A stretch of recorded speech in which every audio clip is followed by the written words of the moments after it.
Hey, everybody. Hey, first of all, folks, thanks for joining me just about an hour ago when I was on to talk about with famed Oakland based lawyer about the whole Oakland City clerk fiasco. And then before that, with my longtime friend Dan Kern talking about the economy. And now, Three Bagger Tuesday, I've got LeAna Powell, former staff to Oakland Councilmember Sheng Thao. LeAna, blessed to have you. How you doing? I'm okay. I'm all right. I'm doing a lot better. Thank God for that. Thank God for that. Hey, take us through, what happened. Tell us about yourself, first of all. Well, my name is Liana. I'm 38 years old. I'm an Oakland native. I've lived in Oakland my whole life. Um, I went to Oakland Public Schools. I have three children. I'm married. Um, my kids are in Oakland schools. I have one in college and two in elementary. Congratulations. Thank you. My What youngest, high school? What high school, by the way? what high school? What? What high school did you go to? I went to Street Academy. Okay, okay. I went to Skyline, so that's what I said. Okay. How about your Yeah. kids? My oldest went to Met West and GSP. My younger ones go to Culture. Yeah, My yeah, my congratulations. husband went to Casamont. I'm out of here. I'm just kidding. Hey, don't do that. It's an Oakland thing. You all know. Hey. Well, anywho,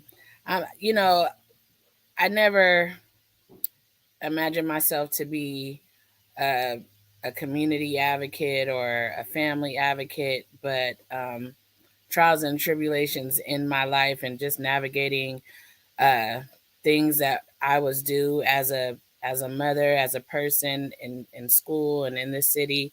I found myself having to advocate for myself, and through advocating for myself, it's just opened up so many doors for me to do things that I never thought that I could do, but I actually end up doing them pretty well, and also helping a lot of other people as well. So definitely just navigating gaps in education and the social safety net. Um, just like I can talk about all that stuff. Bringing my kids along to the state capitol, dragging them down there, sitting in those meetings, talking to the Senate Budget Committee. All of that landed me where I was. Into Shang. How'd you come to work for Shang? How long were you there? I remember seeing your face before and your name, but I never had the opportunity to meet you. You remember it was a snapshot. It was not your photograph. I remember seeing you, in mentioned, right? But the people that I have interacted with the most is Barami, right? And other than Shang herself, because I just directly text her, and then because I first met her when she ran for council, and I interviewed her then. But then Okay. actually, well, what am I saying? The first time I met her was when she worked for Rebecca Kaplan as her aide. So it's that long ago. But um, she's she changed a lot, and I'm just going to be direct about where I'm coming from.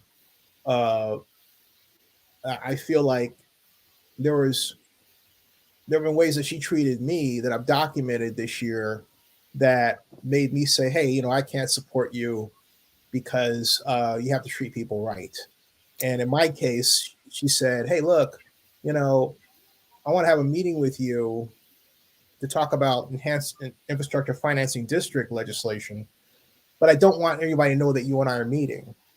And then she wanted, and this is, I've done this for 37 years, tax increment financing, and people, including the East Bay Express in '94, have hired me based on that expertise. And so I expected that she would understand if I said, hey, look, if you're going to milk me for that, at least hire me and make it known because it's good for my business. I am an expert in this matter and I have a long history in Oakland with this. Why not? Just you do it the right way. But Right. she said she's going to do somebody else. And then regarding Howard Term, when I reached out to interview her as, news, she kept rebuffing me. And I thought, this is not right. It's not right to treat a person like that. And it's not right to hold up legislation that people need for your own purposes. Because she says, well, I'm not going to do this until I'm mayor. I said, well, how do you know you're going to be mayor? So that's why I want to find out what happened with you and her. It's just funny. Like I can, everything that you said, I completely resonates with me. Even if, I mean, going back to Rebecca Kaplan, I was an Oakland Voices journalist at one point. It's a cohort, a nonprofit where people in the community learn to tell their own stories. Prior to that, I had been advocating for different things, and I just learned that when someone else tells your story, they don't necessarily cover it the way you think it'll be covered. So Right. I started this program just so that I could learn how to tell my own story, and I actually happened to cover Rebecca Kaplan's her candidacy for mayor like 2014 or I don't know, it was about 8 years ago. That was right. 2014. That's when Libby won. Yeah. Yeah, I was at her headquarters at Everton Jones, and so I was just excited, ambitious to learn and just to cover the story. And here we are today. And what I learned is that Sheng Thao was um, Rebecca Kaplan's chief of staff and ran and became city council. And so I actually was recruited to work with her. I heard my name from her chief of staff, someone that works on her team to do community engagement kind of work. I am a community person. I'm always in different public spaces, learning, uh, networking, supporting my folks, and so they actually contacted me. I had never seen a job description or hadn't even considered being an elected official's council aide. And they reached out to me and they were like, "Oh, would you be interested in this? It pays this. It pays $70,000 in comparison to what I was making. It was at least 10 or more $1,000 than what I was already making." And they kind of like, "You can do this job." I'm like, "Well, what does the job entail?" "Well, kind of what you already do now." In my former role, I worked at Oakland Promise. I was a family engagement specialist. I supported families of high school students to navigate the college access work for first generation families, and pretty successful at it. I was like one of the oldest African American staff member that had been there, from Oakland Promise to the merger and through a few CEOs, and that's a whole nother story. But Oh, if you see me looking yeah, at, I'm just putting this on social media. Sorry. So okay. I got you. Yeah, I mean, I don't even know where to hone in at, but that's how um, I guess Shane Tao came to know about me and what I did and who I was from Renia Webb. Renia advocated. She's like, "You could totally do this role. You could do this with your eyes closed. You know the community. You know what the community needs. Shane Town needs her. I guess her chief of staff was leaving, and that was the person that I was going to be replacing. Hmm. So that person, she had interviewed me, and she was like, "You're perfect for this role," based on everything that I had told her that I had done and the research that she did on my background. She's like, "You sound like the perfect person for this role. Uh, I would hire you." And I said, "Well, will I have an opportunity to, overlap with you and you show me the ropes, because I don't really know what I'm getting myself into, but I'm up for the challenge." And because it was a step up for me and for my family and for my community, to be honest. Um, so I interviewed with the entire Shane Tao staff, Brandon, Renia, um, Shane Tao, and her campaign manager, Julie. I think it's Julie. Can't remember right now, but I interviewed with all of them. They offered me the job and asked me about my salary requirements. I told them, they offered me the job in that interview. Wow. So Wow. uh, they told me my first meeting would be at Julie's house. At the time, no, none of these people I knew, but I'm like, okay, this is how it works when you're coming into City Hall. So my first meeting was going to be at Julie's house, and yeah, the saga began. Hmm. You said the saga began. What happened? Did it just go downhill quickly, or what was the straw that Uh, broke his back? I mean, I, I would need to have a list in front of me, but there's several things that I experienced from the beginning to the end. It just I had no idea um, the level of toxicity that I was getting involved with. Um, I couldn't have known. I couldn't have known what I was getting involved with. It sounded great. She told me I needed to dress professionally. She told me basically, you're gonna represent me when I'm not there. When I am places, if I tell someone I'm gonna meet with them, you're gonna meet with them. You're gonna be the person doing all the follow up, which I think is pretty typical potentially for most elected officials and their staff. And so I was so anxious and ready to do the job. I went out and bought suits, that I really couldn't afford at the time, but we pieced things up together and definitely went out and changed my wardrobe and, did a lot to show up 100%, Mm-hmm. ready to do the job. And the job was just never, I never did one thing that they told me I was going to do. Hmm. From day one, I was offered the salary that I was offered after I had already given my 2 week notice, because I asked them, should I give my 2 week notice? Like, am I hired? They say yes. So I went ahead and did that. Well, I went to go do the paperwork, and they're like, oh, you need to be fully vaccinated. I was not vaccinated at the time. I did not want to be vaccinated, but I had already given up my job. And if I wanted this job, I was going to need to be vaccinated. So I did that in the courtyard of City Hall right there. I got the Johnson & Johnson to be fully vaccinated. Um, also, I went to sign my offer letter, and it was a significant difference in pay than I was originally told. And the person's position that I was supposed to be taking over, that also changed. So in other Um, words, you were told more than what you got. Absolutely. It was a gross understatement.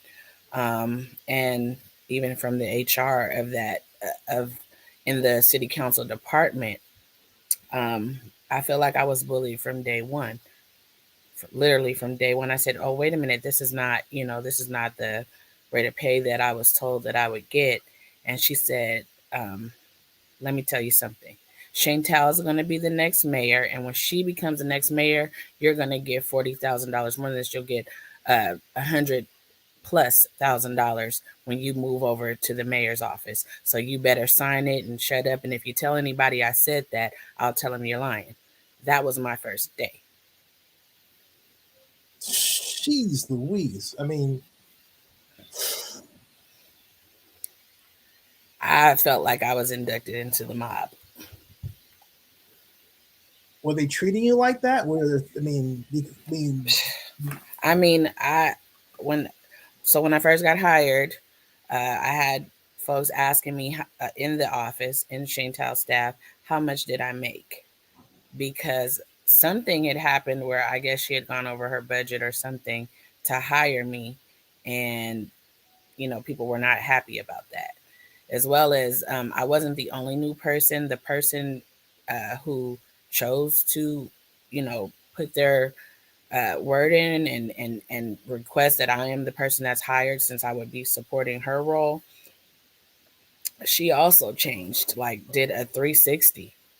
They asked about my rate of pay. I think those two, Rania and Brandon, were into it constantly, because Rania was a new person in the office. Brandon had the most experience, but Rania was appointed chief of staff because Sheng Thao said, I trust her blindly.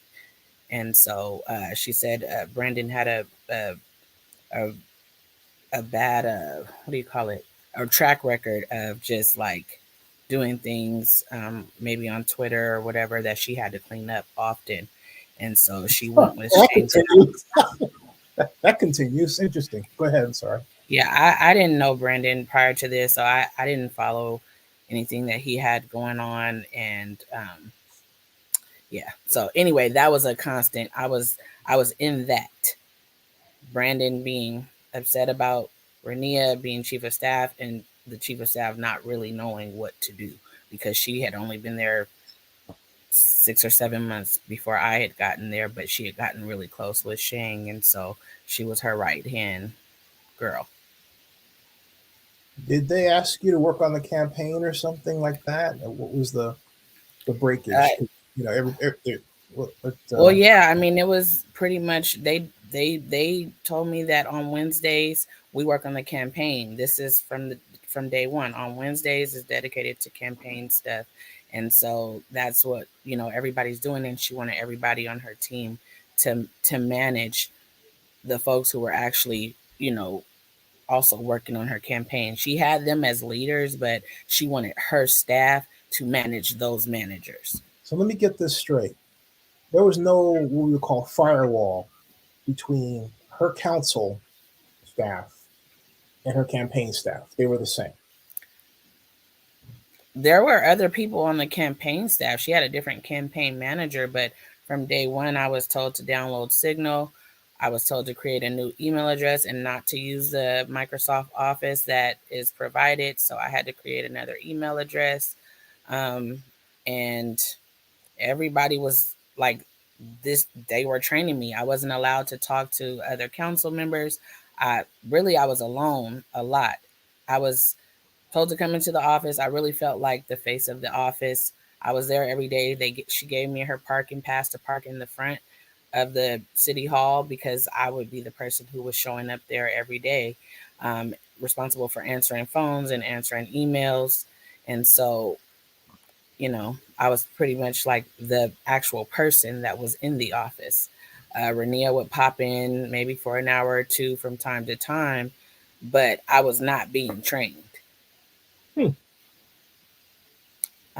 Yeah, so it just, in hindsight, I didn't know exactly how it was affecting me, but now that it's behind me, like they were killing me Was it mentally. the hours or was it just the confusion between? Because it sounds like they were saying to you, okay, you're both in office, but you're also on campaign. Well, the thing is, You're the I yeah. was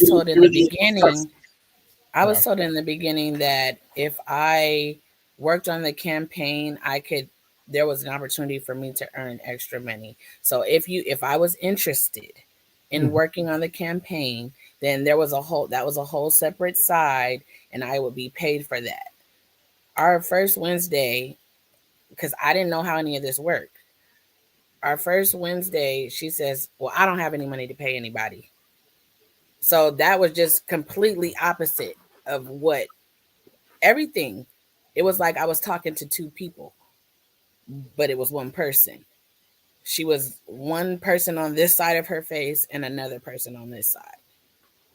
And you don't know who you're talking to. Uh yeah. Two I faced. feel like they just like lured me in and they were just gonna bully me into doing things their way because they knew know I didn't know anything. I was brand new. But they didn't understand too that there are laws to be followed, right? Election laws, and did they tell you anything about? Hey, look, here's the road map, and here's what we do. I was told not to talk about campaign stuff in City Hall, which, you know, very soon, like within the first 2 weeks, there was another person hired the same day as me. That person, we all got our space in the office, but that person didn't really come to the office. So within the first 2 weeks, that person got COVID with Sheng and other folks because they were all at the campaign manager's house. And so for the first 2 weeks, I was really in the office by myself because everybody else had COVID.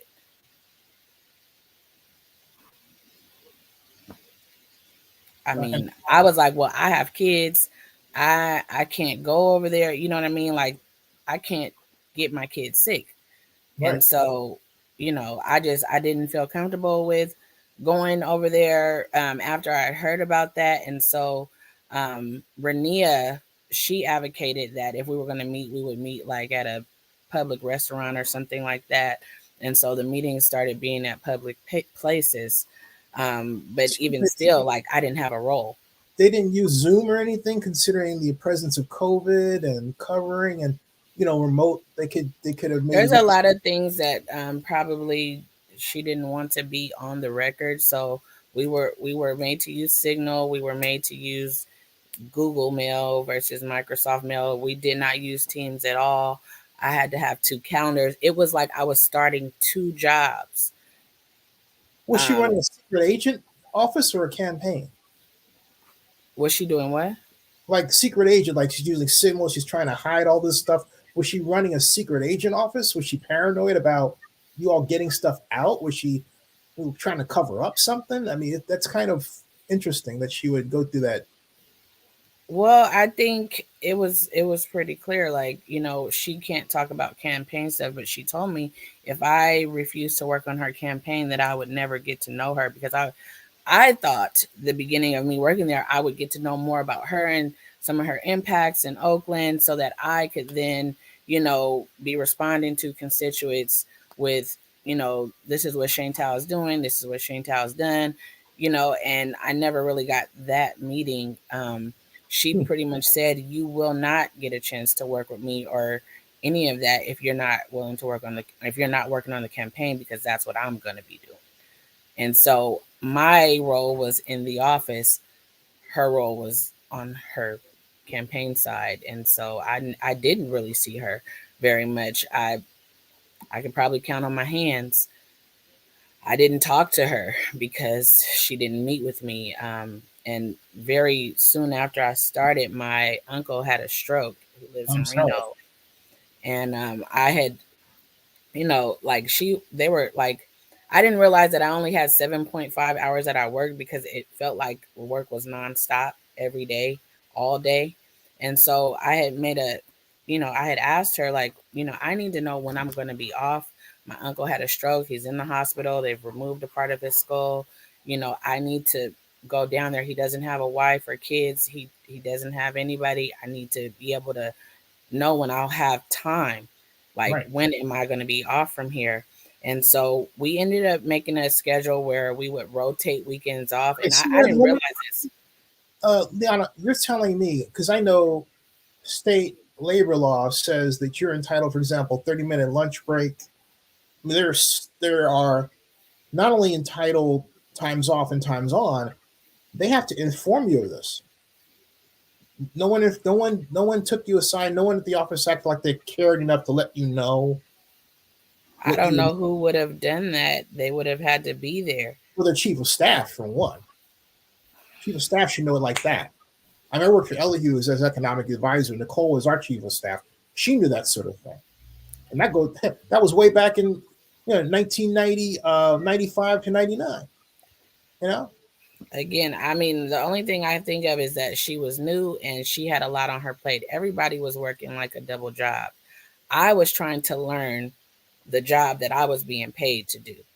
And when we finally decided that we would rotate weekends, which in hindsight, I didn't even have to do weekends. I was not required to do that, but I was told that I'm going to be working on weekends. And so I didn't even think about it. But when we finally determined whose weekends was whose, and it was my weekend to be free, I went directly to Reno to go check on my uncle, and I got a call like, "Why aren't you in this meeting? Why are you this?" So I'm literally in the mountains and all the way up to the hospital, in the cafeteria on the phone, trying to explain that everybody knew that I was not going to be working this weekend, and it was to like learn how to use an app to support her canvassing. And I'm just like, it's on everybody's calendar. Everybody knew I had this time off. So she hung up the phone in my face at one point. She called me back. she was like, well, I don't have time to talk about this. I asked my manager, like, why wouldn't y'all tell her where I was? Everybody knew where I was. But it just was a very punitive situation, like just Did from anyone day ask one. how your uncle was doing? I was in the cafeteria in renowned hospital while my uncle was like fighting for his life And they on the never phone. expressed any concern about you or your uncle or anything.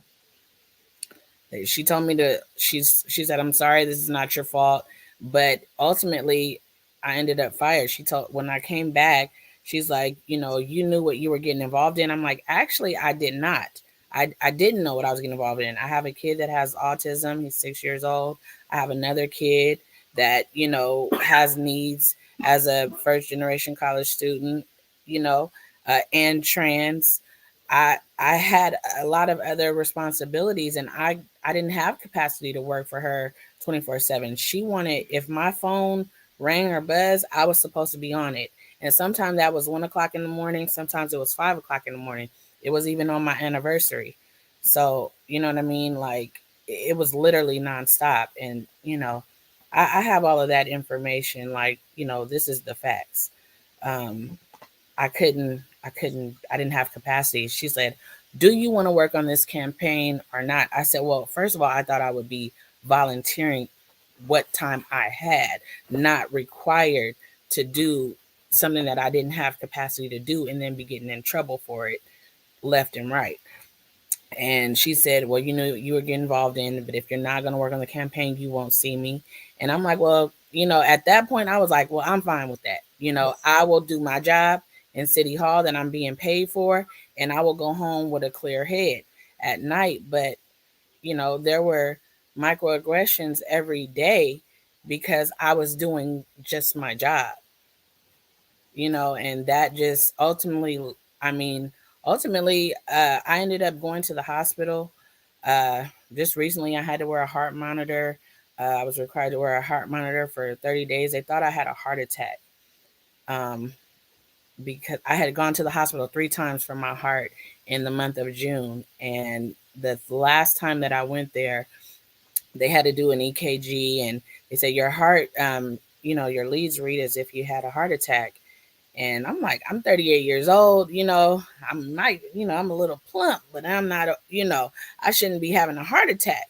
Right. And yeah, I was in there, they were monitoring my heart, and they've been monitoring my heart since. I've been doing all kinds of stress tests and all kinds of stuff like that since I had taken on that job. And what they have stated lately is like, my heart actually looks better. I haven't had any of those episodes. Um, I don't know if they were panic attacks. I don't know why my EKG was reading like that at that time, but I went into emergency room 3 times in the month of June. And ultimately, I was fired 2 days after my third trip to the emergency room. What? And it was, I believe, June. They fired you in the middle of your dealing with your uncle's illness. My uncle's illness, the illness that I had. My uncle actually did pass away. I'm sorry. Um, he did pass away, and in hindsight, I was really upset. Like, the time where I could have been like having like meaningful visit, I was worried about my job when I got home because I wasn't on a campaign call in the middle of the week that I was not being paid to do. It wasn't my job. I never said I was going to be there. It wasn't on my calendar. Like, I mean, it was like I was talking to Dr. Jekyll and Mr. Hyde. Like, it took a toll on me. It took a toll on my self-esteem. It took a toll on my physical. Like, I now understand that stress will kill you, literally. Yeah, it's I emotional.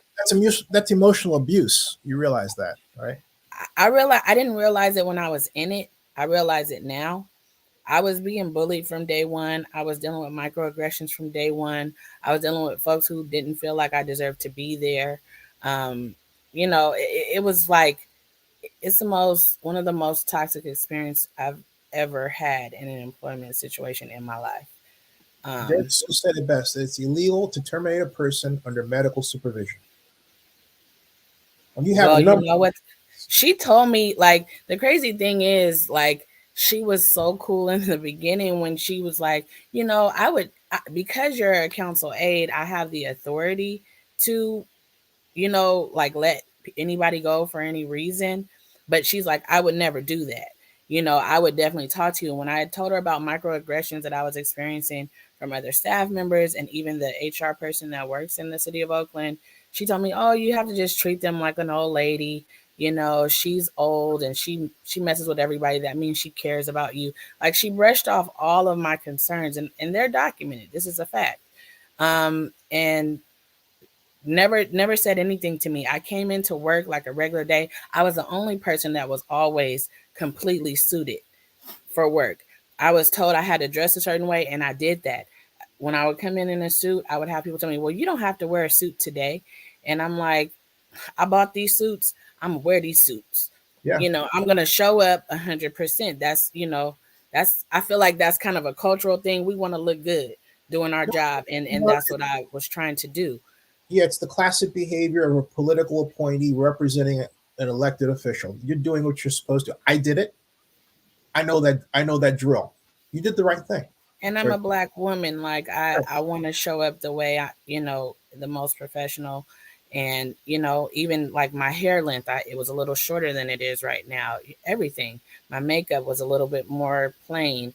Uh, all of that. And I was fired while, like, 2 days after I had gotten out of Kaiser emergency.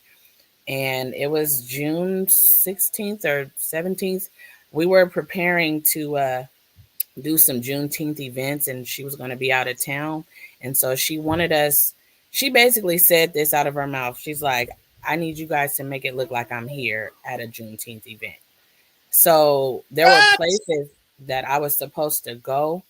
Wait, say And that one more time, please. I'm sorry, ma'am. Say that one more. she What? couldn't get out of, like, I guess, a fundraising thing that she had out of the state.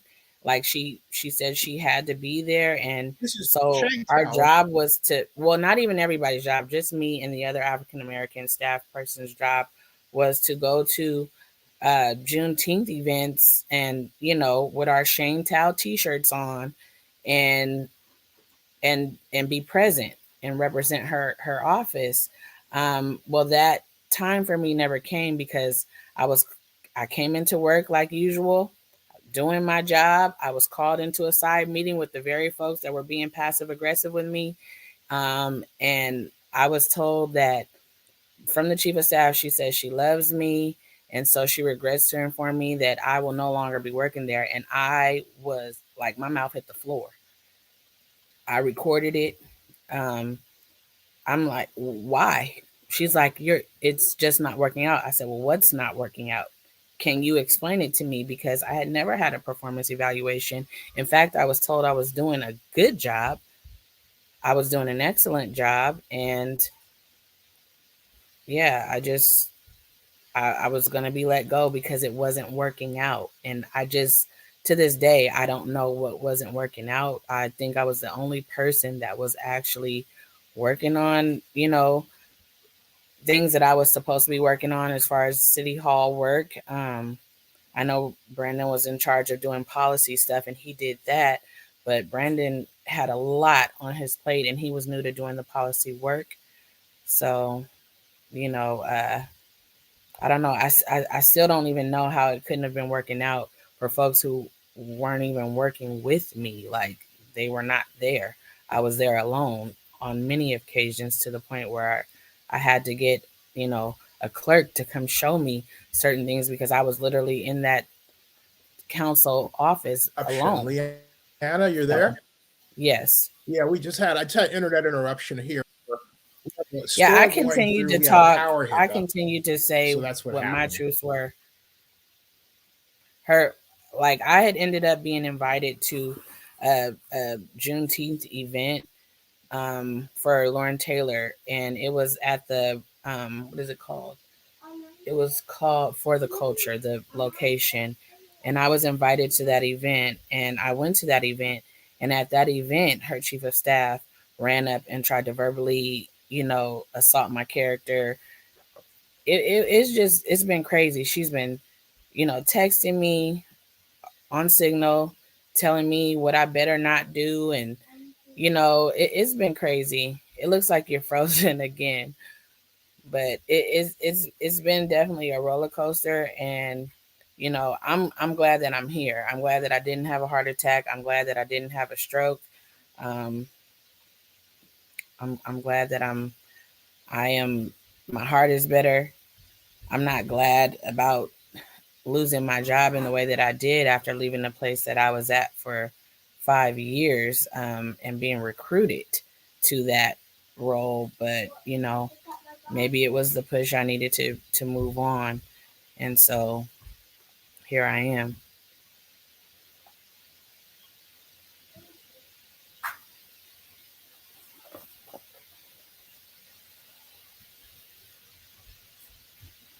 I don't know if you're coming back. I'm here on your platform alone.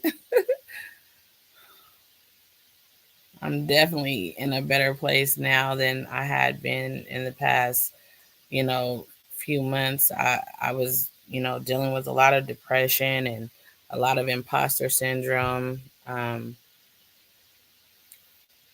even felt shame, like, how could I lose my job so easily? And I was working so hard, to be everything that I was told to be in that office. And so it kind of made me like not believe that I was good enough to be there. But in hindsight, she was abusing her power with me. And, she had a whole team, and she has all these folks, that are endorsing her, and she's saying she's for the people. But if you're going to let me go because I'm not working out on your team, how is it that there's 700 vacant positions and you didn't think that I was even fit enough to be in a different position? That part I don't understand. I didn't understand. Um,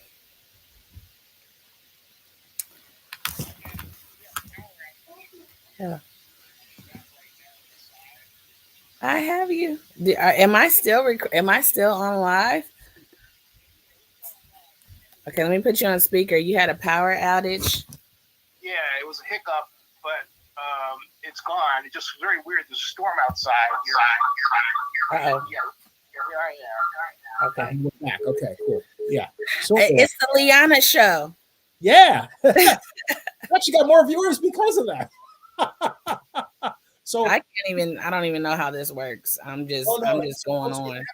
On my end is we have some weird storms coming from Alabama, um, up the coast and then over, and looks like they're affecting us. There's a storm going on outside, and so that was a hiccup. That's what happened. So hey, stuff happens.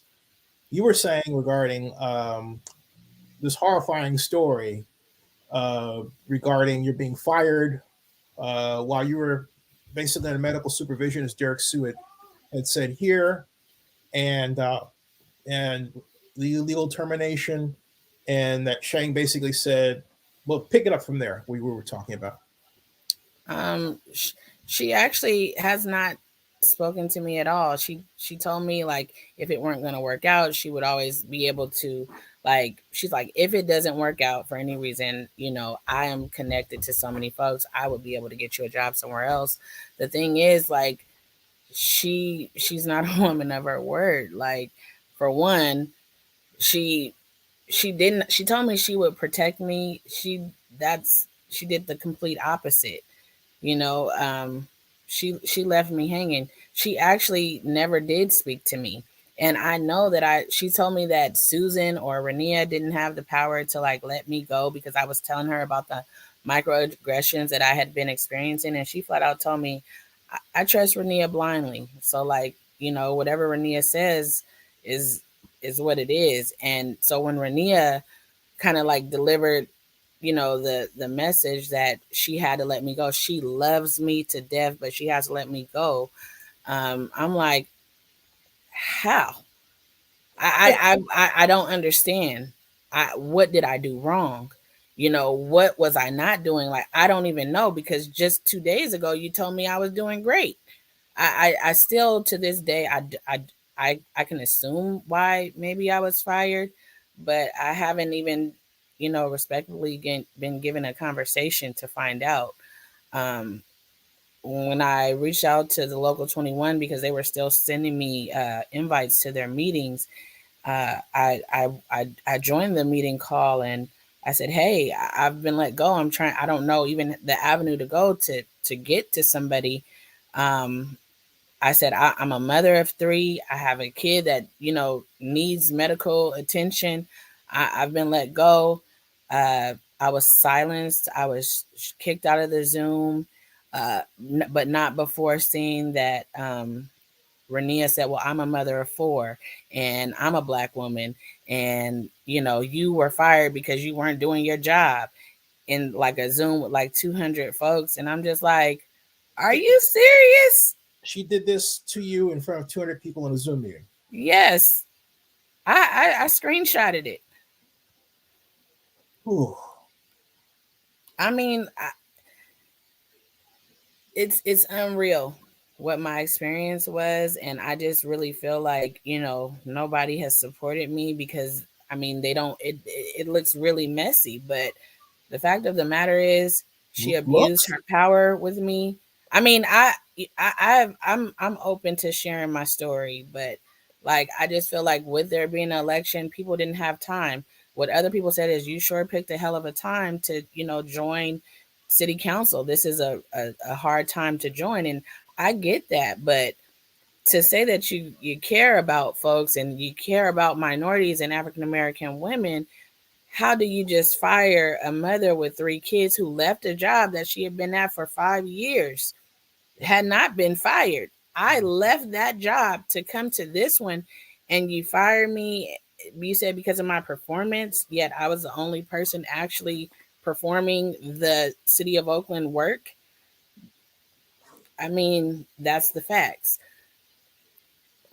So, I can assume, I can imagine why she let me go, and it wasn't because of my performance. And just to see the commercials come on, to see all the mailers come in, it's like, it's traumatizing because it's a lie. And I don't have the power that she has. I don't have a voice.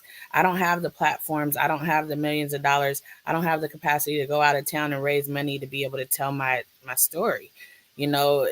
Like I can only tell it this way. And I'm sure she's going to deny it. But to be honest, she hasn't even given me the decency of a conversation to tell me what I had done wrong after telling me that, with everything that I was worried about my chief of staff treating me like dirt, worried about the HR person who works for all of the staff folks, worried, telling her what I was experiencing, like microaggressions daily. And she just assured me that nobody had power to do anything that could hurt me. And then she allowed those very 2 people to dismiss me, and with nothing. I wouldn't have left my job that I'd been at for 5 years had they not contacted me. My medical coverage ended that same month. My kid is trans. My kid takes hormones. We went to the doctor and I didn't have coverage. My kid went into a depression in school. You know what I mean? Like preparing for school because she couldn't get her hormones. Like, you know what I mean? Right, and so like that's a whole nother thing. But while I was going to Kaiser to figure out my stuff, for one, I couldn't even see a therapist. Kaiser doesn't have many Black therapists. They told me it would be 4 months before I could see somebody. And I was severe. And I said, well, can you, recommend someone outside of Kaiser that I can go to? It was a whole process. If you're like, I was devastated. I was devastated. Shortly after that, it was Juneteenth. Everybody, I see, Sheng Thao, all these messages coming out for her on Juneteenth, and I was fired. On June 16th or 17th, that weekend, she was celebrating, Black folks, but yet wanted me to work for free to any given time of night. Neglect your 3 kids, come work on my campaign for free, not for the money that I told you that I would give you one to even work for City of Oakland, or to, potentially have the ability to earn more money to do canvassing or to do other things on her campaign. I wasn't given that option. I was tossed away like I was nothing. And my thing is, there's still 700 vacant positions in the city of Oakland. I'm an Oakland native. I've been here all my life. I'm a fourth generation Oaklander, and you get to throw away people of color who do the kind of work that I do in the city, and that's nobody's business. Carol says, "What a surprise! I'm not screenshots to prove it. There's a brilliant campaign, just atrocious." And by the way, I'm going to introduce you to my friend Marlene Sachs. She's the lawyer I had on earlier today. She is a labor lawyer, and she's actually sued the city of Oakland before. She's got the complaint in the Oakland City Clerk's office. She's perfect person to talk to. That's definitely somebody I'm interested in talking to. I just, at the end of the day, like, I came to know Sheng Thao. I saw one of her commercials prior to working with her. I resonated with the fact that she said she was a domestic violence survivor. I too am a domestic violence survivor. I saw in the video that she had a little girl with her. I said, okay, her daughter is biracial. Maybe she is for the Black community. I saw that her spouse, her partner, was an African American person. I said, okay, maybe she is for the community, and that's not really an indication of someone. But this is just what I felt from what I saw, and the fact that she had an African American woman as a chief of staff. At the end of the day, like what I've learned, one, you cannot just trust people on their word, and all skin folk ain't kinfolk. Period. No, I mean, and just to roundabout what you're saying, early on last year, I made a couple of videos getting after her because she didn't use any of us in her commercials. And this was a side of her that I had seen when she worked for Rebecca in a different way. I was going to talk to her about it because I remember it happened to Everett and Jones. And I thought, I'm going to give her a chance. Okay.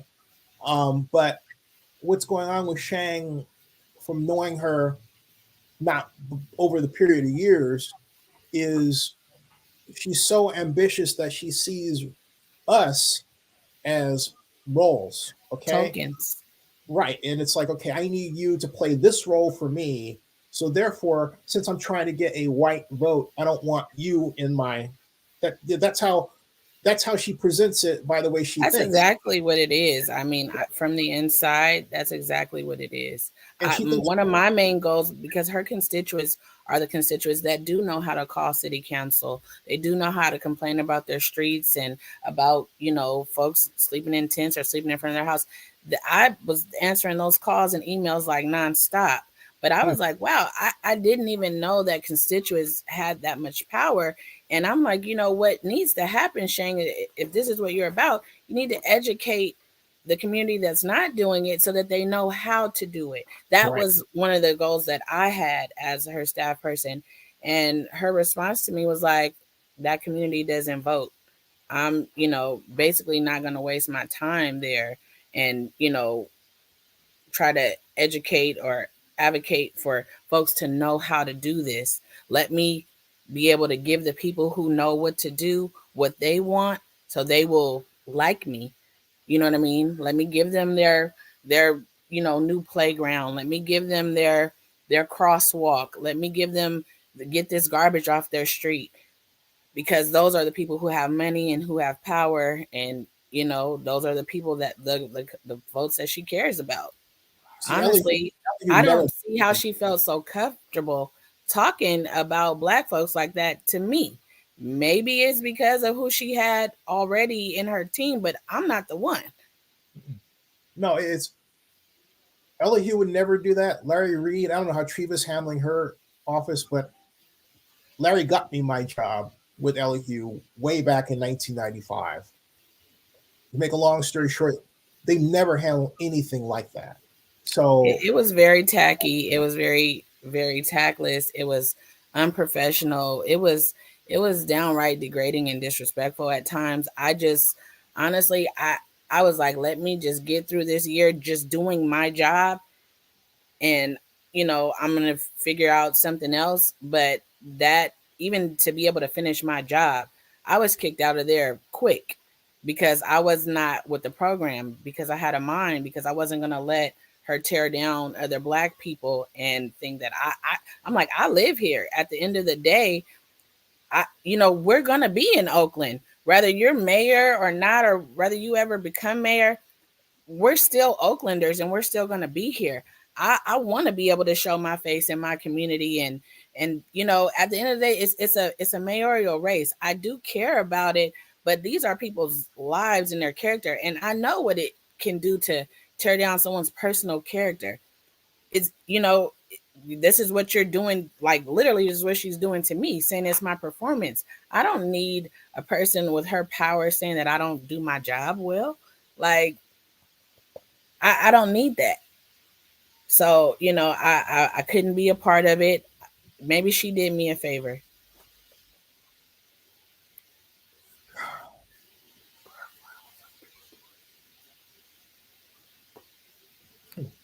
My kid is just like back here, like, Mom, you put her flyer up, you did this. You had, like, my kid knows everything that, my family knows what I've been through.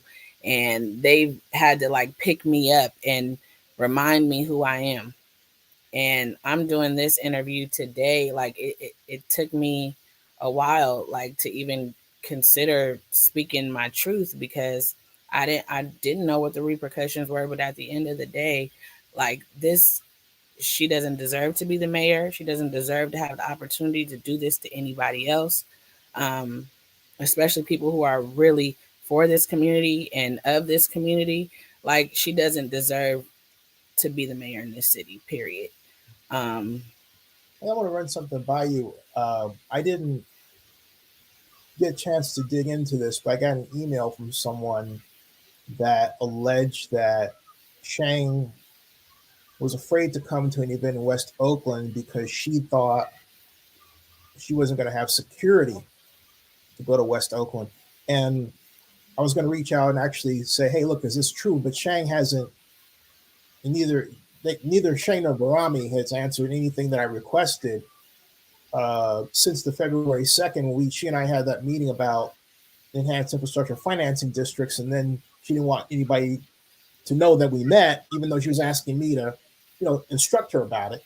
But nonetheless, when you said that she was trying to use you and another African American staffer as sort of her Juneteenth excuse, in other words, say that, I'm supporting Juneteenth and represent me in that case, uh, it caused me to rethink about that and wonder, were there other times where she expressed that kind of fear of of us, and not being able to go. Now, here's the thing. I can understand, having worked for Ella here, where you want, where I'm assigned to go in his stead.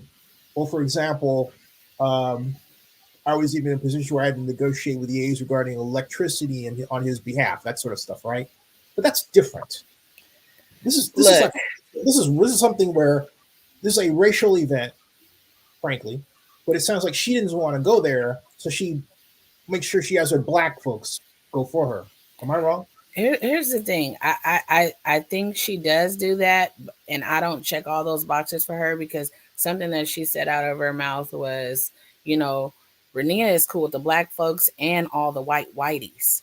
I guess I didn't check that box for her.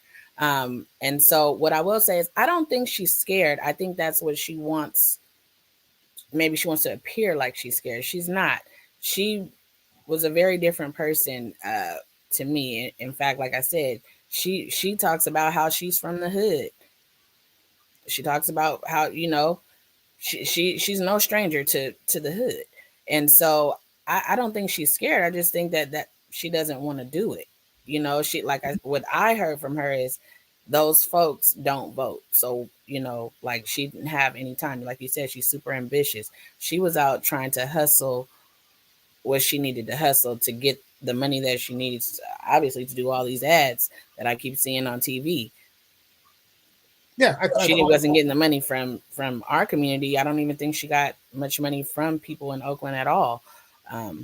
But no, there's a guy named Charlie Pine alleges that she got nine. I think she got humongous donations from Hmong group members, but tried to make it look like it was individual donors, but it was really one big pile of money that they divided up among the group of Hmong that this event she went to. That was the allegation. I mean, they're a tight knit community. You know, they're not like, I mean, culturally, they're not like, you know, other Asian populations that, you know, they're a different community, and they stick together. You know what I mean? That's something that they have on their side.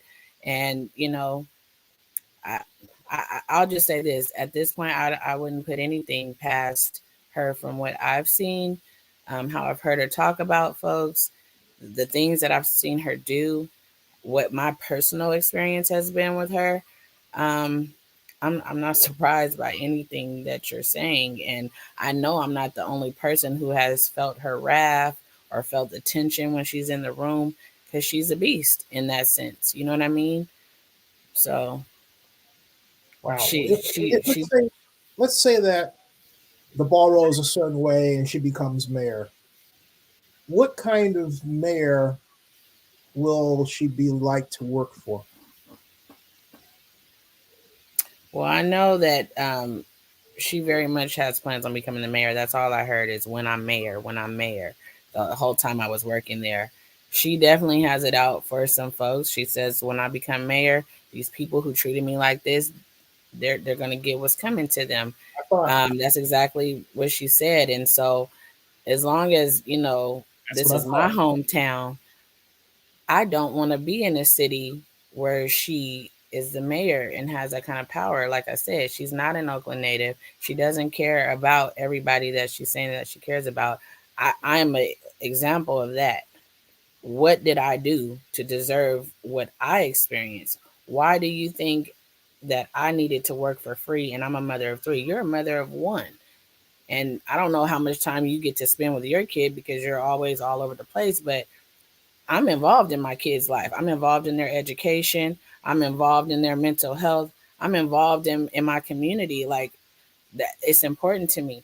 And so, you know, I don't know. Like I think she's so stuck on being the mayor that she's like losing sight of, you know, right and wrong. And it's unfortunate. And it's unfortunate that she has a whole team of people that nobody is able to like steer her back, but at the same time, I don't really know what their integrity is like at this point. So, you No, know, it's not good from what I've been able to see. But what bothers me, from what you just told me, is that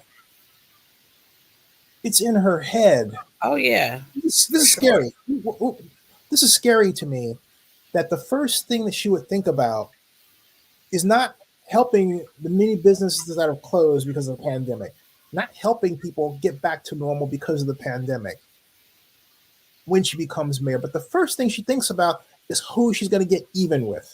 Oh yeah. So you're telling me she really doesn't care about the city? That's what I'm hearing you say. Am I wrong?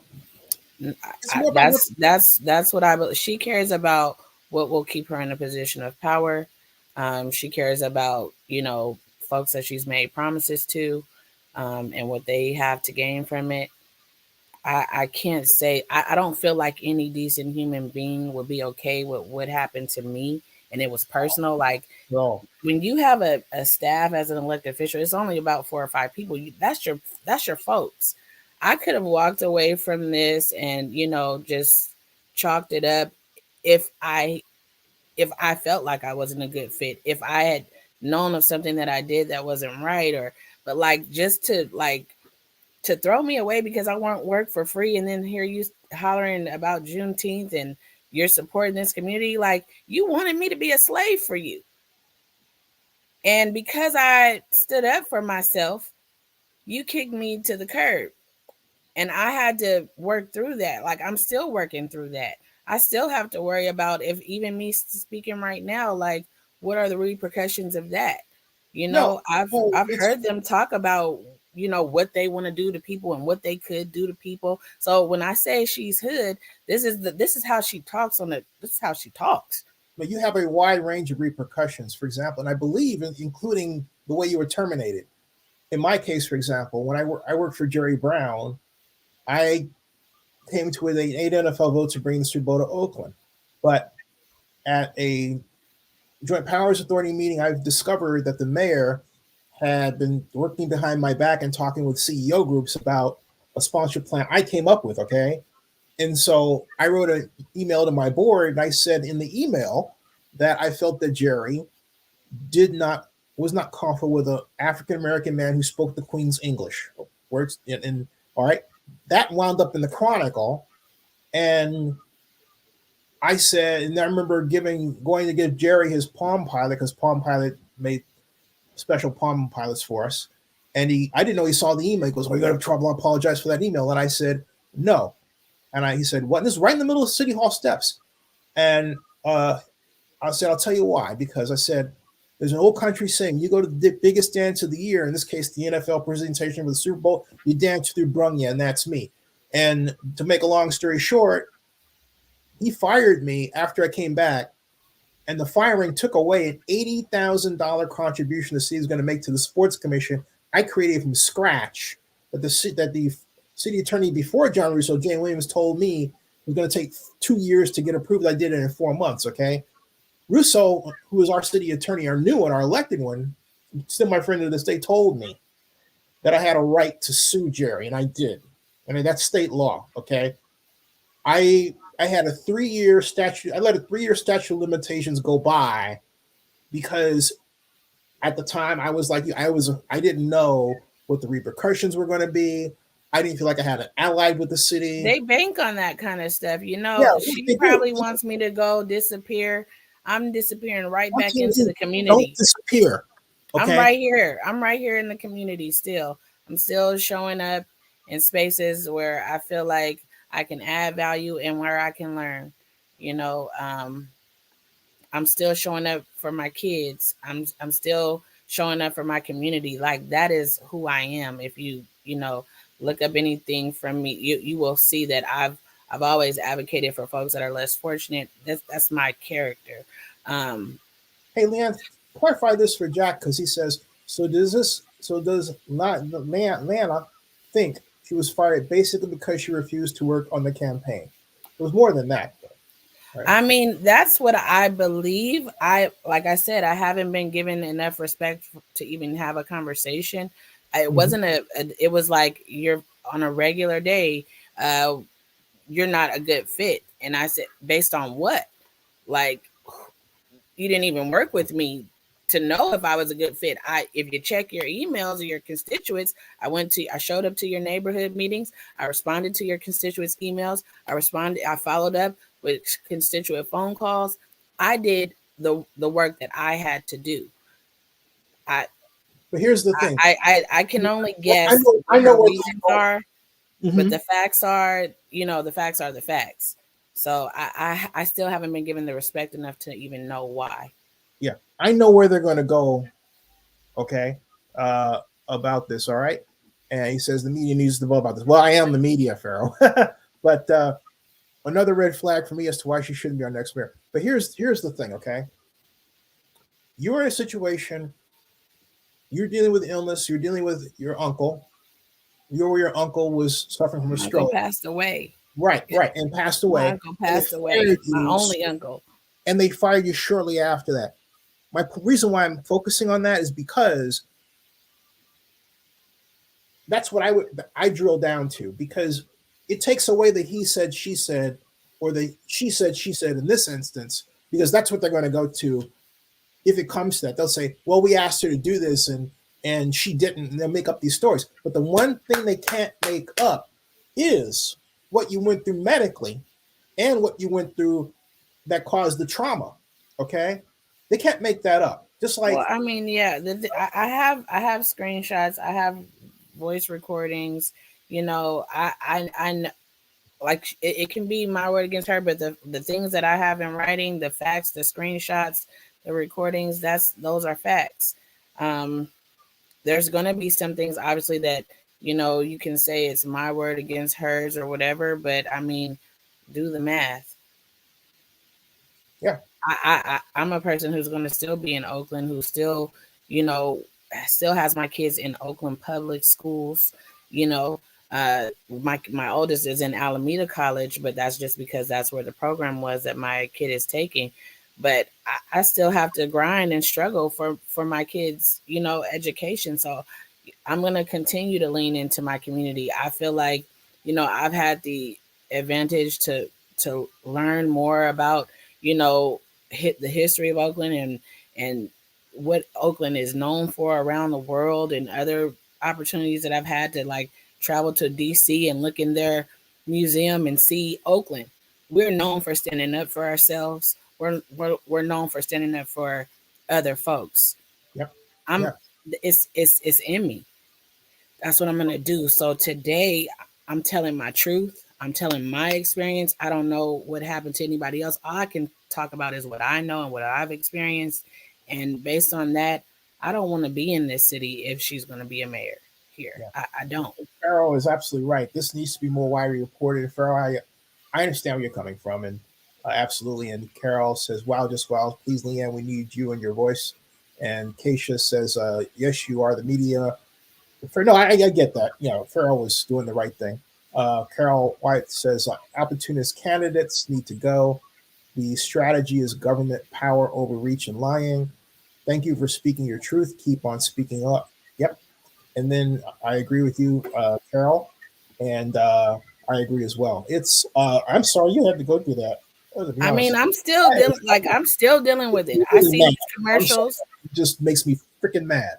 Um, I'm still dealing with it, but I know that in this city, I could be in a tent. I see people that look like me in a tent every day. So if I don't, at least get myself together to be able to get up and go to work and to continue to advocate and speak my truth, I could be right in the tent next to everybody else. It's people like us that are out there in these tents with children, and what are we doing about that? yeah, right, right. And that's what you have three council members. You got her, Lauren, and Treva running for mayor. They haven't even been there long. And I'm thinking, you know what? It's about to be the winter, okay? It's Yeah, about to be the winter. We don't need temporary situations. There are children out there, and I'm not talking about like older kids. I'm talking about little kids the same age as mine. Um, we have to come together and support our community the best way we can. We My family, we do what we can in giving back to folks when we see them, if it's food, if it's clothes.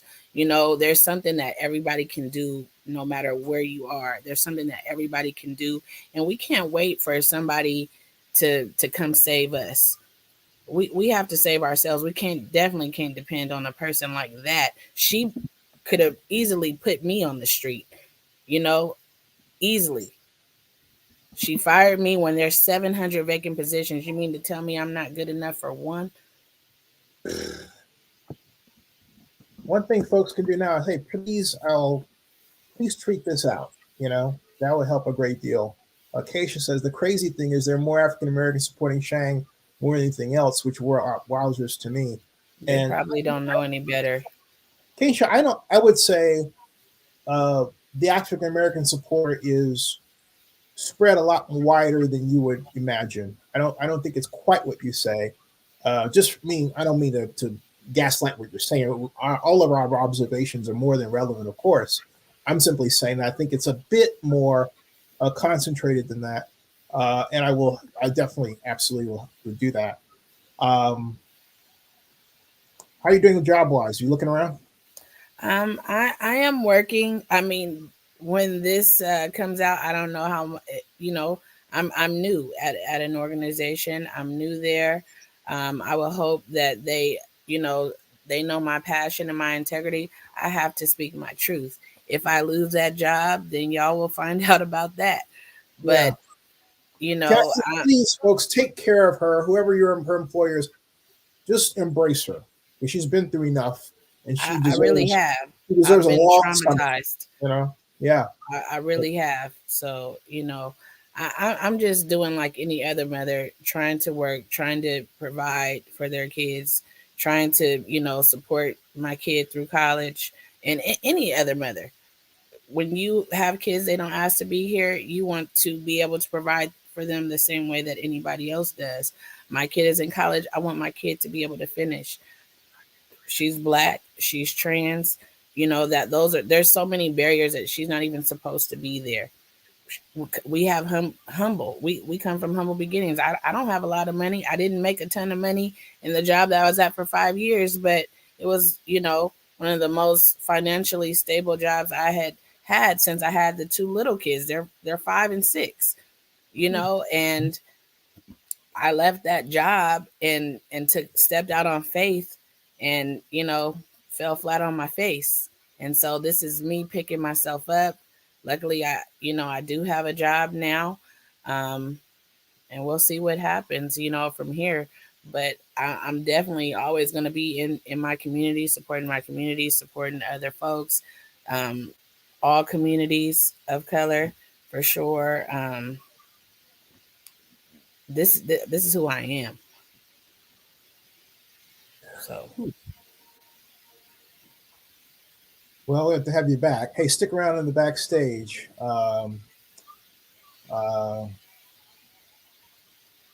Say a prayer for you too, and your family as well. thank you. Yeah. Please keep us in your prayers, because the cat has been let out of the bag, and I know people typically don't talk about their experiences like this, because it's me against a giant. Pretty much, it's just me. If I may, though, like I said, I've been in Oakland politics 37 years, and you're doing the right thing. People, particularly in those positions, I can tell you a lot of stories about how I was treated that do amount up to an emotional abuse that I'm still dealing with. Okay. Oh yeah. Because I didn't have any champions, and particularly, uh, I'll just say this candidly, among in particular black men, Oakland has not embraced its black men who are doing professional work. Or let me just be blunt: Oakland, including us, has an issue with anybody black that does something that thinks someone white should be doing. Okay, and we got to get over that. And I've talked about it to a number of people over the years. It's internalized. It's what's celebrated. It's a class thing. There's a lot of rooms that I won't be invited into. Although I'm black, I'm for black people. My tax bracket isn't right. You know what I mean? To sit at that table with people that look like me. So it's the way it is. But I can't stop doing what I'm doing. We got to bring each other in, and do that and do that and do that. And the reason why we have a declining black population in Oakland is, frankly speaking, when we were 60% almost 60% of the population, the elders didn't do that. I remember specifically, I was at my mother's friend's house in the hills, not going to say the name, person who's with the city of Oakland, and they were having a big discussion. The person has a beautiful house, and he got a nicer one after that one. But the older black folks were asking the question, are you going to give up your job for somebody younger? And I was just listening, okay? But the basic answer wasn't, hey, I'll mentor you. It was no. I never forgot that.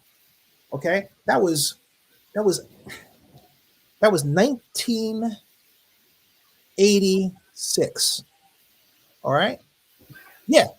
There's gatekeepers. There's gatekeepers. Yeah. There's rooms that you can't get into unless so and so says okay. Okay. So my point is, like, my teacher at Skyline, Mr. Riso, all right, would always say, my grammar school, he says, I'm Italian. He'd say that to anybody. All right. He was proud of self, but no one was threatened by it.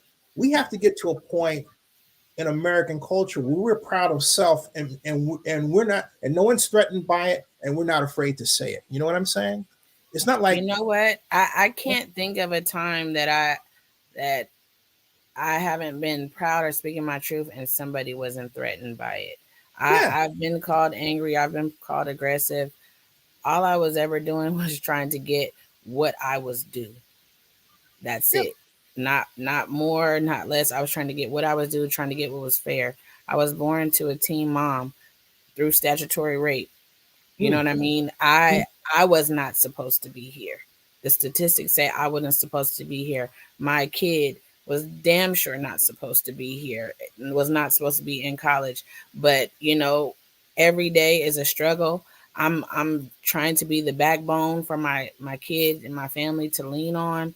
But, at some point, you break down, and I believe me dealing with all those heart issues and all of that stuff that I was dealing with, it broke me down. It Mm. literally broke me down. And I'm still trying to get through it. I still can't see a black therapist at Kaiser. I'm still waiting for that. I still want the professional development. I still want to be serving in my city. Like, I was born and raised here. My grandmother was a Castilier. So, I still want to be in this community helping people right here. We deserve it. It's our right. Yes, ma'am. Yes, ma'am. Jacob says, remember what I said the other day, Carol? Confirmation for me. He says, don't expect you to popularly speak the truth, even if you do it in a professional manner. I don't know if it's a matter of popularity. I think it's a matter of necessity. The popularity, it's not a matter of how people feel about you, it's how you feel about yourself, right? If you Well, can, it's hard to feel good about yourself when folks are trying to, you know, they're doing everything in their power to prove that you don't deserve to be here. I but don't, I, and I'll be honest, I don't have a ton of black folks pulling me up, but I will tell you this: when I started working for Sheng Thao, there was one event, there was the zoo event at the Mhm. near the lake where the Mhm. zoo was getting the key to the city. At that event, I saw Treva Reed, and at that time, she said, "Look, I don't care who you work for, but as a black woman, I just want to let you know that I'm here for you." If and I appreciate that so much, and that's what it takes. Like, even though my council member was tearing her down behind closed doors, she said, "Look, I'm here for you," and she understood that I was there to do a job, and that's exactly, I was there to do my job. That's what I came into that role for, and I just appreciate her for just even saying anything to me. No, Lauren truth is Taylor good. also, like, I Not up can't her say dad. anything bad about him. Seneca, I can't say anything bad. I don't know anything bad to say. Anything that I heard that was negative came from that opponent, Mm-hmm. and I cannot speak to anybody's negative traits. I see Seneca as a leader in Oakland. He's on the ground. I respect that. I see Treva as a black woman, a mother who's got her kids through college. Before this even happened, I knew who she was. She took the time to talk to me as a human person. Lauren Taylor and his family, like, they're human people, like, they are real people, and I have nothing bad to say about any of them. I have not had a bad experience with them. So that's my standpoint. I hope people consider, when going to the polls, who they really know, versus what the propaganda that they're seeing, because this is a joke. it's Yeah. it's a joke. And the thing about it is that, you said tearing her down, tearing Trio down behind closed doors. Can you shed some light on that? I don't want to. There was particularly one thing that she shared with me, having me take her somewhere because I would have to drive my car to take her to different places. And one car ride, she shared a recording from her phone that I guess was supposed to negatively impact Treva as it relates to abortion rights. Hmm. And she was just like, the way she was like so excited for it, I was just like, it's just weird. Like, there was a lot of times like that where I'm just like, wow, like, this is her character. This is Yeah. who she is. Like, you feel good about this. And, I just, I don't know. I've talked to Treva about it, and, apparently that recording did come out. I don't know who released it, but I know who had it before it was released. So No, that's so folks be on the lookout for a commercial. If you know where it came from. If you happen to see a commercial from about Treva, you I mean, know. she has something to say about everybody. To be honest, Well, like I it's like a joke in the office. It's extremely unprofessional. It's extremely uncomfortable to be in that setting and feel like I had nobody to talk to. Um, it is what it is. I still feel alone at this point, but I know everybody is busy, doing what they need to do. But I feel alone. So this has been my first opportunity to just like publicly even speak about what happened because I don't know what people think. And based on what I know she did to other people, there's no telling what she's saying about me, you know. Here's what I want you to think going out. Way back, this is 1998. It was quite clear at this point that Jerry Brown was going to be mayor, and I wanted to run economic development. LSU had picked a guy named Bill Claggett. I love Bill to this day, or well, back then I didn't, in all honesty. I wanted the job that LSU picked for him. So Robert, who was a city manager turned city administrator, because we had measure exit passed, said, go over and talk to Claggett. So I met Bill for lunch at Max's in City Center. So basically, make a long story short, Bill said, I talk like I think I know everything. And I told him, I said, look, I've talked like this since I was 6 years old. If you have an issue with a black guy who talks this way, you're racist, and I don't want to deal with you. Okay. I've heard that before. Oh, you talk so good. What do I talk so good to be black? Yeah. So anyway, I'm going back to my office thinking I'm out of here, right? I'm quitting. Forget it. I'm done with Oakland. So I went into my office to get some. I was going out. I'm going out the door with the intention of coming back. Robert's coming in the door. Robert reflexively says, how'd it go with Claggett? I said, lousy. He says, I talk like I think I know everything. Robert said, you do talk like you think you know everything. You're young, you're black, you're a threat. Oakland is a crab barrel town. It wants to pull you down. You have to just ignore that and overcome it. And that is why I stayed. And had I not stayed, I would not have been in the position where I came to within 8 NFL votes of bringing the 2005 Super Bowl to Oakland. We lost to Jacksonville, let alone the relationship I established, with the league from that point on. All right. So there ain't nothing wrong with you. Oakland, it's Oakland, and Oakland has to stop being this town that pulls people down. Now, somebody would say, Zinni, aren't you pulling Sheng down to do this? I'm not pulling her down at all. I have given her fair warning about improving, about not being that person like Tracy Flick that uses her power, wants to keep people in a corner, and basically abuses people. And you're only confirming what I had said a long time ago she should not be. I given her fair warning. I said, don't be that person. And hey, look, I'm not here to tear anybody down. I'm here to speak about my experience that me and my family had to deal with. You know what I mean? I'm like right now, like my heart is beating fast, but like I'm here to talk about me and what I have experienced as a person. I'm not here to that's not my style to tear anybody down. I'm upset that I was treated the way I was treated. I'm upset that, the city of Oakland allowed her to treat me that way. You know, I'm upset about all of that, but I'm not here to do anything but tell my truth and my experience, and that's it. Yeah, and that's it. And what I'm saying, not to be useless, is that we have to, because I've been involved with Oakland for 2 generations. We got to change. And what I'm saying is, what you're experiencing now is the norm. Okay, and it shouldn't be. And I'm glad you're talking. Will do us is doing us a lot of good. So you have no reason to hang your head. You are a blessing. I'm not hanging my head. I'm just in reflecting. I wish I had known better. But I don't know if there was a way that I could have known better. The opportunity was like a phone call, like, hey, there's an opportunity.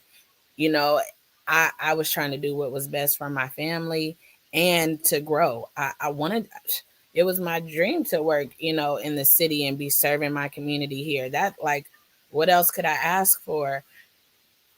but it didn't go that way, and somebody was able to treat me the way they did unjustly, and you know and now wants to be the mayor of this city. I can't even imagine what that would be like. For me, it's traumatizing. Horrifying. It That's is. horrifying. I I'm can't. honestly, I'll be happy when this is over. Well, the main thing is we got to help lift you up and get you some decent People representation. have to not just be mad, people have to go out and vote. Yeah, People yeah, have to go and vote. We can talk about this all day on YouTube. We can talk about this in our at our coffee tables. We can talk about this at the water cooler. But what's going to make a difference is if you have the power to vote, you use your power, and you vote for who you think is best. Sheng Thao will definitely not be on my ballot. Um, and I hope people like don't just look at the fact that there's black folks on her, mailers, and black folks in her commercial, because, I am a person that she threw away for no reason. Like I still don't know the reason. I'm a person that she displaced that has a family. Like I don't even know what else I can say. Any person who's been unjustly, you know, retaliated against or fired or dealt with microaggression could probably understand. But when it's your city, when it's an elected official, it's not like, you know, I can't even describe what it's like. I know I'm still going to need therapy. I know I still would love to have professional development. I would still love to work in the city, honestly. But the city definitely needs to, get itself together and not allow people to do that. There should be you know, some kind of repercussion, some kind of code of ethics. I thought Local 21 was there to protect me. Local 21 silenced me and told me because I didn't work there, they were there for to protect the staff. And so I was literally just thrown out with nobody to turn to. And this is me just telling my truth. Like literally, I've had to like figure it out, and that's what I've always done. I've gotten through 100% of my storms, and I don't plan on stop getting through them today. So I'm telling my truth. I'm, going on with my life. Hopefully, there will be another opportunity in the future. If not, I can say my experience was not good, and that's just it is what it is. But definitely, I will educate my kids and continue to educate folks around me on what they could do. yeah. And no, and thank you for speaking up and thank you for talking because just to show you how things have changed, I would love to have, well, when what happened to me in the city of Oakland happened, what I did was I wound up, to make a long story short, I wound up creating Oakland's first blog. And because everybody was telling me everything was going on in Jerry's office. And that was the beginning of my revenge.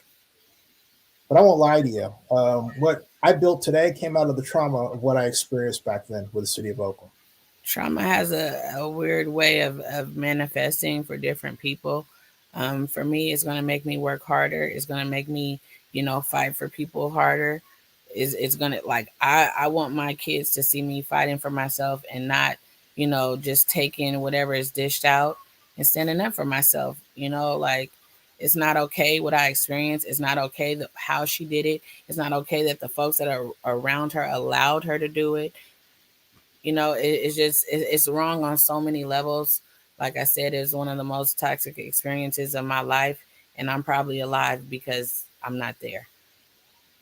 I For some reason magically my heart is not in the same condition. The doctor literally said my heart has gotten better, and the only thing I can think of is because I'm not there.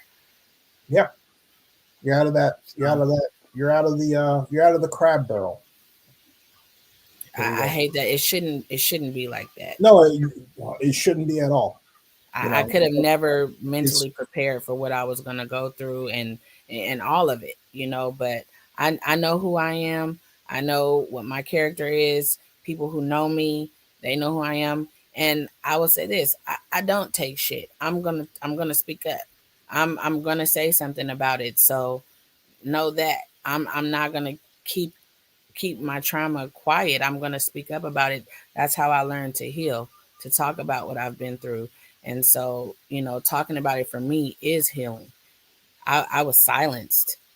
And when I even went to even speak and say hello to Lauren Taylor at his event, her chief of staff happened to be there, ran up and caused a whole scene.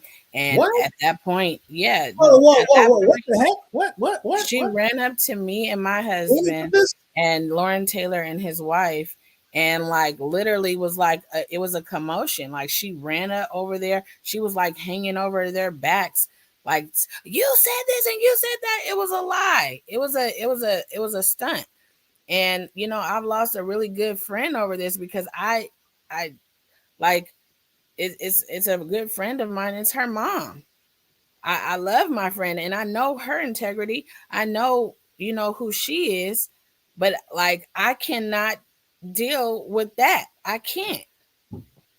So I had to like take a step back just because like for my mental health, I had to take a step back. Her mom flat out lied. She I don't even want to go there, but it's really bad. I lost a person that I really love, like a sister, because of her mom and Sheng Thao's tactics and antics. And so, yeah, it is what it is. It hurts me. It hurts. It hurts. Hurts my heart. I want to talk to her, but what would I talk to her about other than what her mother and Sheng Thao has put me through? Jack says I that's have my nothing else to talk about. That's. yes, yeah. Jack was saying, how is the whole office staff working on the campaign? If Leanna was alone in the office, they were campaigning instead of working for the city. Huh. Well, they still have jobs and I don't. So I don't know. That's how it works. We got your back. Thank you for giving me the opportunity to tell my story. I appreciate it. I do feel a little more empowered. I'm feeling emotional. I feel my eyes welling up with tears because, I almost did not come public because, just worried about, my future and my career and what people might say or what people might think. At the end of the day, I had to do what was best for me, and that's tell my story. I had to let it be known, and so that's what I'm doing. And you ask me again, and I'll tell you the same. I'm not here to tear anybody down, but what happened to me was dead wrong. It was dead wrong, and the person that I thought or I had grown to like just based on things that I had heard was wearing two hats. Was one person two face. You know what I mean? Just at the end of the day, just two face. Flip flop. Told me one thing while doing another, literally. Like no integrity whatsoever. I wonder how many of us have been treated, because I think of Marrakesh Smith, the way that you were treated or I was treated, who were black in Oakland over the past, 30 years, what those stories are, and if they're inordinately balanced or imbalanced against us. Mm. Because That would be something to figure out. I mean, just in telling people that I know kind of what my experience was, they were like, well, good luck with that. Like, you know, everybody has such a similar experience and not getting any help with it. So, I truly believe that, even though people may know that what I experienced was wrong, they still know that there's nothing going to be done about it. And I think, Shane very much feels that way as well. That's why she didn't feel a need to even have a conversation with me. That's why she didn't like feel a need to be honest. That's why she didn't even feel a need to do what was right. And like, if it were simply that I didn't mesh well with your team, don't like throw me out with no warning, with no ever evaluation. Put me into another one of the 700 vacant roles so that I can still feed my family, so that I yeah, can still have my benefits. But the way she did it, though, I will never respect. I would never respect that. I think everything that I see her say in her commercials now, I'm like, that's complete BS, and I'm so tired of seeing it.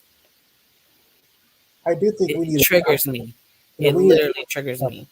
we need a top to bottom review of how we're treated in Oakland post. And what I mean by that is, I mean post the time when Oakland was mostly black, because back then, like the credit union, the brothers on the board got me my Ford Probe. You know, they said, "You need the right car, young man." They talk to me like fathers talk to their sons. I would bet you don't have that anymore in the city. Okay, where black men talk to their kids, you know, their younger black employees who are male and female, and quite literally cradle them. You know what I mean? I definitely haven't had that experience um, in that job that I had left um, with Oakland Promise, nor in the city of Oakland, but those two are very tied together. So, I mean, I could have never imagined that it would have been so much worse than where I was already, but it was. Well, I went, what do they say, from the frying pan to the yeah. pot to the frying pan, whatever it is, that's what happened. So I'm happy to be here and be sane, because if I lose my mind, they have a place for me. You know what I mean? If I Yes, ma'am. lose it, then they have a place for me. Yes, ma'am. And I have to keep it together. I have to keep my head up, and I have to just trust that, somebody will recognize that this is wrong and I've been treated wrong and I haven't been given a fair shot. And just hope that, people will see my story and maybe want to know more, maybe want to support me to get an African American therapist. Maybe they want to support my kid being in a, Peralta College, because those certain things are set in place for people like me. So why would you try to rip resources away from me? Like, I don't understand it. Um, no compassion. Like, they they don't know that my uncle passed away, the one that I was visiting in Reno, and sitting in the cafeteria on the phone with them about why I wasn't in a meeting that I was never supposed to be in. Like, I feel like she's heartless. You met my kids, you met my family, and you were still able to do that. Like, what kind of person are you, really? And her chief of staff, they all know. Like, what kind of people are y'all? I I really have no words. I I couldn't have even fathomed what happened could even happen. So I now know. It's no joke, and I have to protect now these days my energy. I have to protect my peace, because literally I ended up in the hospital 3 times for my heart. I had never ever had a heart issue. I never had, I didn't have like anxiety attacks. This is not something that was a part of my life prior to being in the city of Oakland in those 3 short months, but before my 90 days, so she could still fire me for any reason. Um, it took a major toll on me, day in and day out. I didn't sleep well. I wasn't eating well. All I was doing was showing up with my suit on, trying to answer every phone call, trying to respond, trying to figure out the job. That's what I did every day. So, that's my truth. That's really, all I have to say. Please use your power, use your voice to vote.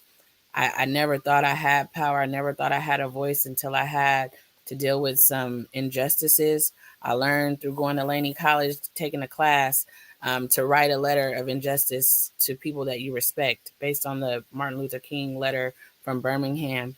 And every time I'm in a situation where I have to, deal with, an injustice to people that I should respect, it always reminds me that I have to speak truth to power. Um, and I have to stand up for myself. And for anybody that might be watching this that does not think that they are powerful, your voice is just as powerful as anybody else's. Use your voice. If you've ever been, victimized or had to deal with something unjust, use your voice, because it makes no sense to suffer in silence. When you're dead and gone, when you're not on the roster anymore, people are going on with their lives. Yep. They're going on to their job. They're going to replace you. Like, stand up for yourself. You have kids to raise. You can't neglect your kids. And, you know, the work-life balance. Like, slavery is over. You know, I don't even know. Like, I'm at a loss for words. Like, just a loss for words for what I've experienced. I would have never imagined that a person would even try me for what I've been through. People know I speak up. They had the wrong one.